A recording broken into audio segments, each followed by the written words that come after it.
May isang bagay na bihirang napapansin ng karamihan, ang mga pinakatahimik na tao, sila ang may pinakamalalim na iniisip at minsan sila rin ang pinakadelikado pagdating sa pag-unawa sa mundo.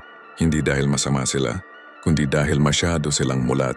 Ayon kay Who Looks Outside Dreams, Who Looks Inside Awakens. At ang mga tahimik, sila ang madalas tumitingin sa loob. Bago tayo magsimula, kung hindi ka nakasubscribe sa channel na ito, malamang hindi na tayo muling magkikita. Pero kung subscriber na kita, congratulations. Araw-araw kang natututo ng tunay na psychology. Ngayon, alamin natin ang kwiting katotohanan tungkol sa tahimik na tao, mga bagay na maaring magpabago sa paraan ng pagtingin mo sa kanila at sa sarili mo. Number 1, sila ang pinakamapagmasid. Habang ang karamihan ay abala sa pagsasalita para mapansin, ang tahimik na tao ay tahimik lang. Pero hindi ibig sabihin wala silang ginagawa. Sa totoo lang, doon sila pinakaaktibo. Habang ikaw ay nagkukwento, sila ay nag-a-analyze. Habang ikaw ay tumatawa, sila ay nag-o-observe. Habang ang iba ay nakatuon sa pagpapakita ng sarili, sila ay nakatuon sa pag-unawa sa iba. Napapansin nila ang mga bagay na halos walang nakakakita. Yung bahagyang pag-iba ng tono ng boses mo kapag nagsisinungaling ka, yung pag-iwas ng tingin kapag may tinatago ka, yung pilit ng ngiti na hindi umaabot sa mata. At dito pumapasok ang isang konsepto sa dark psychology, silent data gathering. Hindi nila kailangang magtanong para malaman ang totoo. Hindi nila kailangang magsalita para makuha ang impormasyon. Tahimik lang sila, pero bawat segundo nag-iipon sila ng detalye. Parang isang investigator na hindi mo napapansin. At ang mas delikado dito, habang hindi mo sila iniisip, iniintindi ka na nila. Alam nila kung paano ka mag-react. Alam nila kung kailan ka mahina. At alam nila kung kailan ka totoo. O nagpapanggap lang. Kaya huwag mong maliitin ang isang tahimik na tao. Dahil habang iniisip mong wala silang alam, posibleng mas kilala ka na nila kaysa sa pagkakakilala mo sa sarili mo. I do. Number 2, hindi sila tahimik, maingay ang isip nila. Ang katahimikan na nakikita mo ay panlabas lang. Sa loob ng isip nila, hindi ito katahimikan. Isa itong digmaan, overthinking, analysis, imagination. Habang ang iba ay nagsasalita ng hindi nag-iisip, sila ay nag-iisip ng hindi nagsasalita. Bawat sitwasyon pinoproseso nila. Bawat salita binibigyan nila ng kahulugan. Bawat kilos tinatanong nila bakit. Hindi sila basta tumatanggap ng reality, ina-analyze nila ito. Tulad ng ideya ni sa kanyang aklat na ang lalim ng tao ay hindi nasusukat sa kung gaano siya kadaldal, kundi sa kung gaano kalalim ang iniisip niyang hindi niya sinasabi. At dito nagiging kakaiba ang tahimik na tao. Dahil habang ang iba ay nabubuhay sa surface level, sila ay nalulunod sa lalim ng sariling isip. Minsan kaya sila tahimik, hindi dahil wala silang sasabihin, kundi dahil napakarami nilang gustong sabihin. At alam nilang hindi lahat maiintindihan, kaya pinipili na lang nilang manahimik. Pero tandaan mo ito, ang taong tahimik sa labas, pero maingay ang isip sa loob, ay hindi simpleng tao. Sila ang mga taong kayang magplano, umunawa, at makakita ng mga bagay na hindi mo pa nakikita. At minsan, sila rin ang pinakamahirap basahin. Dahil habang sinusubukan mong intindihin sila, matagal ka na nilang naiintindihan. Number 3, pili lang ang kinakausap nila. Hindi sila antisocial. Hindi sila mahiyain sa paraang iniisip ng iba. Ang totoo, strategic sila. Sa isang mundong puno ng ingay at sobrang pagbabahagi ng impormasyon, ang tahimik na tao ay kabaliktaran. Hindi sila basta-basta nagbubukas ng sarili dahil alam nila na ang bawat salitang ibinibigay nila ay may katumbas na kapangyarihan. Habang ang iba ay oversharing para lang maramdaman na konektado sila, ang tahimik na tao ay marunong magtago para manatiling kontrolado ang sitwasyon. Ayon sa prinsipyo ni Sam, all warfare is based on deception. At sa modernong social dynamics, hindi man ito literal na digmaan, pero totoo pa rin ang konsepto. Kapag alam ng ibang tao ang kahinaan mo, pwede ka nilang gamitin. Kapag alam nila ang plano mo, pwede ka nilang unahan. Kapag alam nila ang emosyon mo, pwede ka nilang manipulahin. Kaya ang tahimik na tao hindi basta nagtitiwala.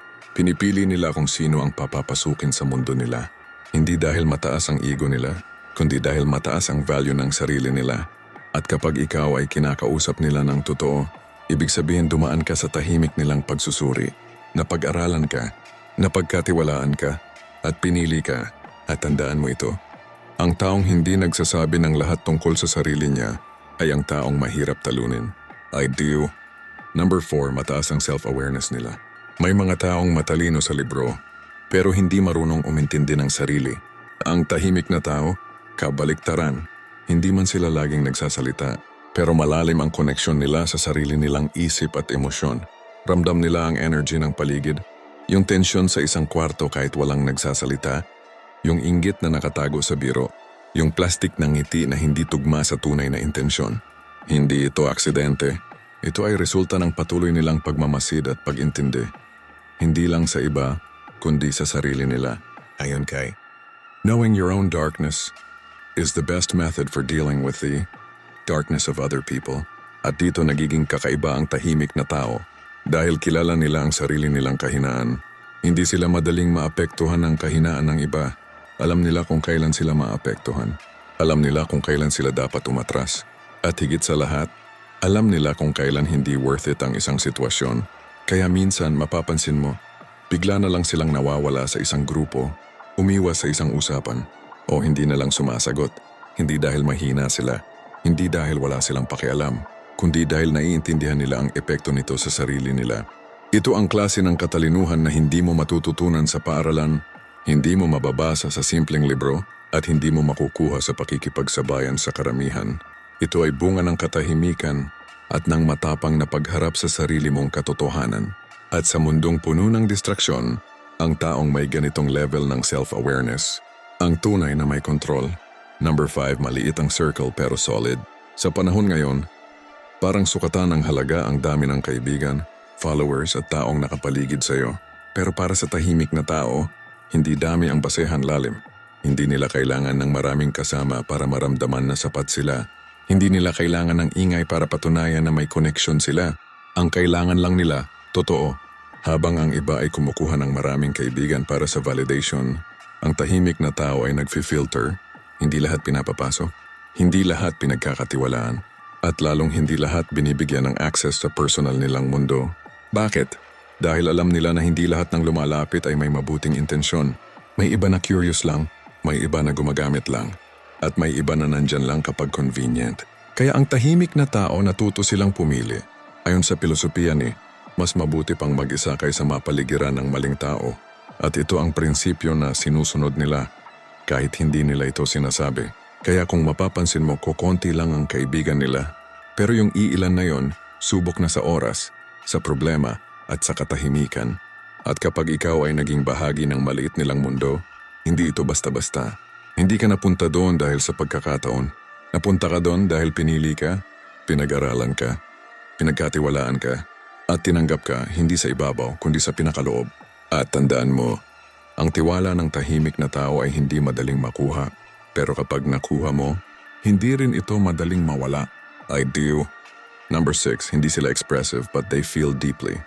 Isa sa pinakamalaking maling akala tungkol sa tahimik na tao, akala ng iba wala silang pakialam. Hindi sila nagsasalita, hindi sila nag-e-express, kaya iniisip ng karamihan, wala silang nararamdaman. Pero ang totoo, kabaliktaran, mas malalim silang makaramdam. Yung sakit na mabilis lang sa iba, sa kanila matagal mawala. Yung simpleng salita na nakakalimutan ng karamihan, sa kanila naaalala at iniintindi. Hindi lang sila basta nakakaramdam, pinoproseso nila. Hindi sila expressive dahil sanay silang akuin ang sarili nilang emosyon. Hindi sila naghahanap ng sympathy, hindi sila umaasa na may makakaintindi agad. Dahil para sa kanila, hindi lahat ng nararamdaman ay kailangang ipakita. Sa perspektibo ni sa kanyang aklat na, ang taong marunong magtago ng emosyon ay nagkakaroon ng kalamangan. Bakit? Dahil sa mundong puno ng manipulasyon, ang emosyon ang pinakaunang target. Kapag alam ng iba kung ano ang nagpapasaya sa'yo, pwede ka nilang i-control. Kapag alam nila kung ano ang kinatatakutan mo, pwede ka nilang takutin. Kapag alam nila kung saan ka mahina, pwede ka nilang sirain. Pero ang tahimik na tao, hindi mo agad makikita ang emosyon nila. Hindi mo agad mababasa ang reaksyon nila. At hindi mo agad mahuhulaan ang susunod nilang gagawin. Pero kapag nagsalita sila, pinapakinggan. Kapag kumilos sila, may epekto. Dahil hindi sila basta kumikilos para lang mapansin. Kumikilos sila kapag sigurado na sila. Kaya kung isa kang tahimik na tao, huwag mong pilitin baguhin ang sarili mo para lang mag-fit in. Huwag mong pilitin maging maingay para lang mapansin. Huwag mong ipagpalit ang lalim mo para sa pansamantalang atensyon. Dahil sa mundong puno ng ingay, Ang katahimikan mo ang bihirang uri ng kapangyarihan. At hindi ito para itago. Usuway, per nagkariron, sa tamang oras. At tandaan mo, hindi lahat ng hindi nagsasalita ay walang sinasabi. Minsan, sila pa ang may pinakaimportanteng mensahe. At kapag handa ka ng magsalita, siguraduhin mong may laman ang bawat salita mo. Dahil ang tahimik na boses, kapag nagsalita, hindi basta naririnig, tumitimo.